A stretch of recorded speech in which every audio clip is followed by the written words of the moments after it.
Hi, I welcome you all in Unfold UPSC. This is Porna. I am an electronics and communication engineer working in TCS for last 7 years as a software code developer, data analyst, planning and coordination team lead. Now I am focusing on UPSC journey. So let's start with today's video. In this video, we will learn what is UPSC, its eligibility criteria,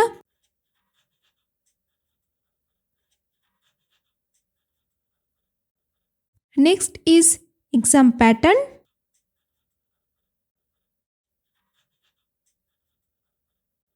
syllabus,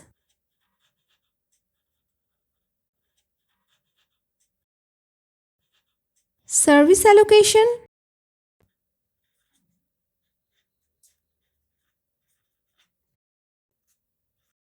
etc.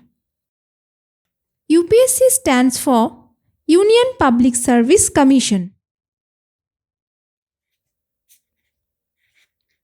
Union Public Service Commission. UPSC exam is considered as one of the toughest examination in Asia and the most prestigious service in our country. Just like other examination, it is also a public service exam conducted by central government to select the civil servant of our country. It has been envisaged in our Indian Constitution under Article 315 to 323 of our Constitution.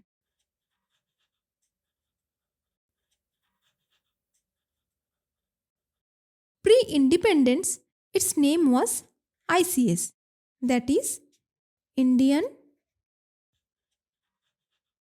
Civil Service. You might know the name of our first ICS of our country, that is Satyendranath Tagore. Similarly, Subhash Chandra Bose is also one of the eminent ICS. Post-independence, its name has been changed from ICS to IAS. But friends, please do not confuse with such technical jargon. I will gradually let you know all these details in some other videos. So now just chill and enjoy the video. Basically, I am making this video for the beginner. So the first and foremost thing you need to know about any exam is three things, that are notification,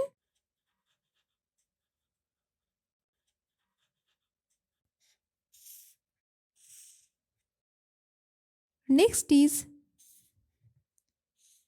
syllabus, and the third important thing are the previous year question papers. So before choosing any exam, you need to know these three things so that you must have a brief understanding of the exam. Now coming to the different phases of the exam.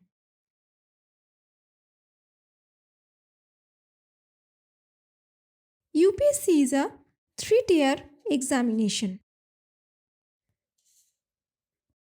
It consists of three phases. What are the three phases? Prelims,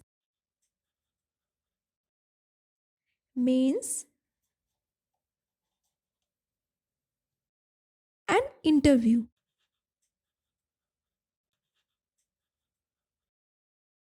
However, UPSC's notification, it has only mentioned the two phases, that is prelims, and these two are combined, that is mains, and interview itself is called as a mains. Now let's more discuss about prelims.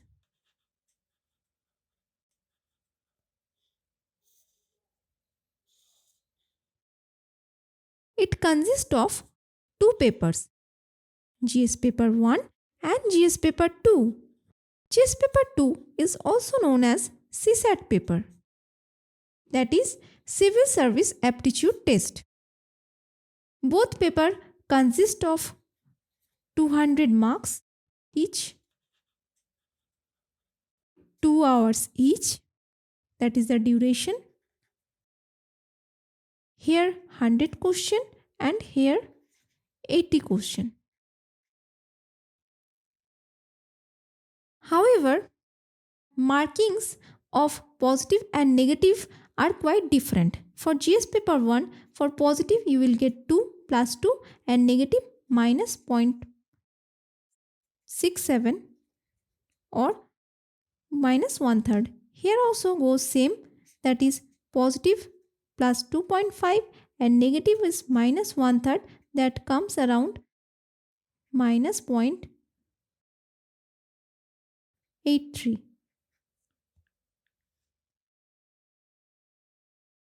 GS paper 1 basically consists of 7 papers more or less, like history, geography, art and culture, environment, economy, polity, science and tech, and current affairs. Similarly, GS paper 2 has 3 papers: reasoning, maths, and English.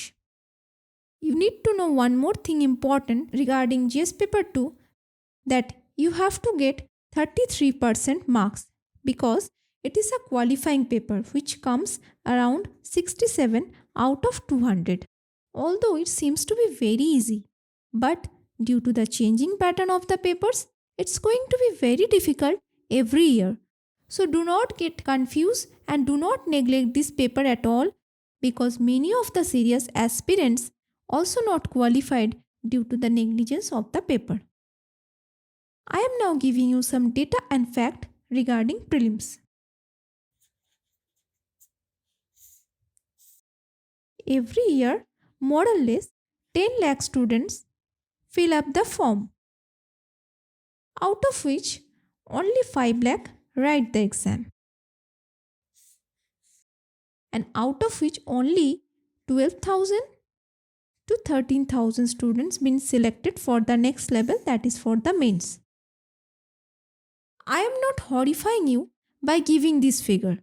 It's just to let you aware about the situation and make up your mind to be ready for taking the exam seriously. Okay, now let's move to mains.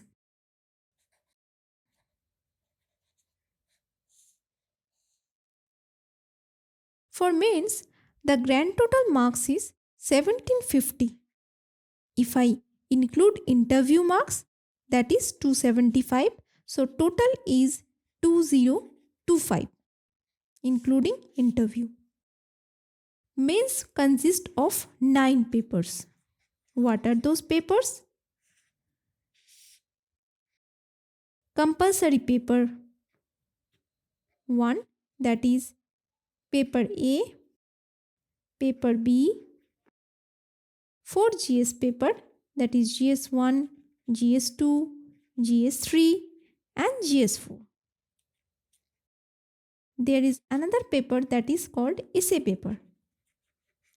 And last but not the least, the optional one. Optional having 2 paper, optional paper 1 and optional paper 2. For paper A and paper B, these are also again qualifying paper, each having 300 marks, total 600 marks, out of which you have to be qualified by 75 marks each.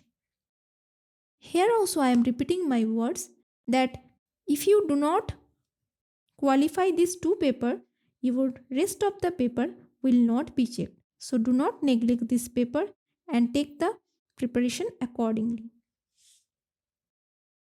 Coming to the essay paper. Essay paper, it is having 250 marks.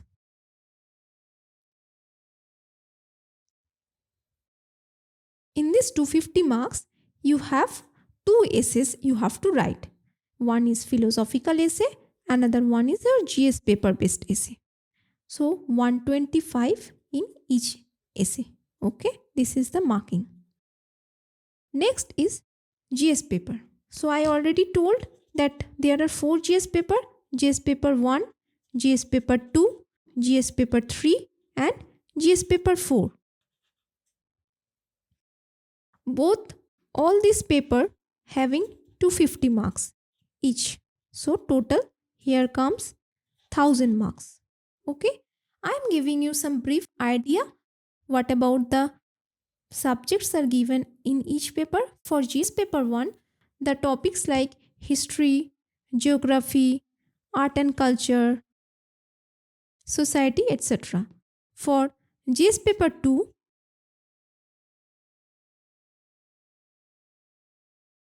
governance, polity, social justice, international relations, constitution, etc. For GS paper 3, subjects are quite vast: science and tech, economy, environment, biodiversity, security, disaster management, etc. And last but not the least, that is essay paper, that is ethics paper. Ethics consists of two parts. One is a theoretical one, another one is dynamic, that is case study. So that's all about the GS papers. Now coming to the optional one. Optional also having two papers, paper 1 and paper 2, each having 250 marks, so total 500. So all total if I sum up, so total 1750 marks. That's all about mains. Here also I am including some datas regarding mains selection. As I already told that 12,000 to 13,000 students has been selected for mains. Next, only 25%, that means 3,000 to 4,000 students been selected for interview. Okay. And if I giving the similar data for final selection, that is for interview, here more or less 33%, that means 800 to 900 students finally been selected as a final selection. That's all about the 3 phases of examination. Coming to the eligibility, who are being eligible for this exam?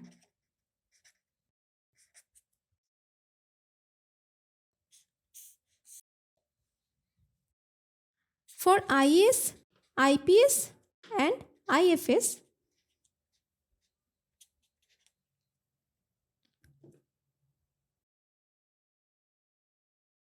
a candidate must be citizen of India. And for rest of the services, he can be citizen of India, can be citizen of Nepal, Bhutan, Tibetan refugee, etc. Now, let's move to another topic, that is age limit.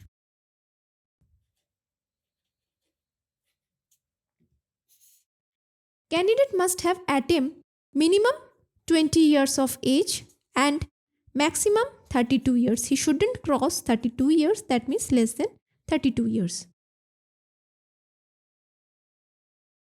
However, there has some given age relaxation for SC candidates, ST candidates, OBC candidates and PWD candidates. For these two people, that is SC and ST, maximum age limit is 37 years, that is plus 5 years age of relaxation. For OBC, plus 3 years of relaxation, that means 35 years here, and here the maximum age limit is 42 years. That's all about age limit. Okay. Now, minimum educational qualification. A candidate can hold a graduate degree from any of the university. That's all about educational qualification. Coming to the service allocation. So, here all total 24 service has been allocated. First is All India service, next is Group A service, and the third is Group B service. For All India service, 3 service has been allocated: IAS, IPS and IFS. For Group A, there are 16 services. For Group B, there are 5 services. Since the list is quite extensive, I am not briefing you all the details here. I will share a screenshot on the screen. Please check it out from there. Coming to the last important things, that is the number of attempts.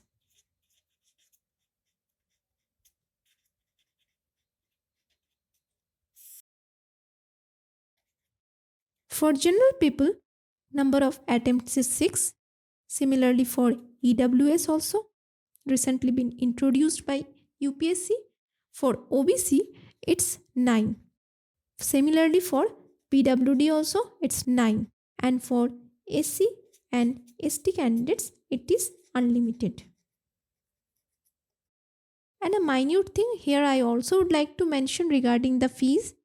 Very nominal, that is only 100 rupees. However, there has some exemption for female candidates,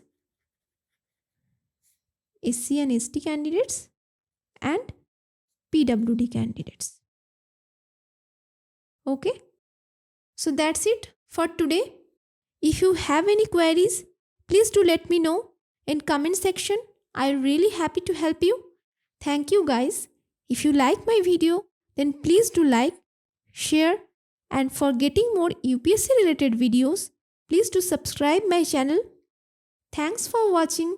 Let's level up your dream with Unfold UPSC. All the very best to my UPSC warriors. Thank you.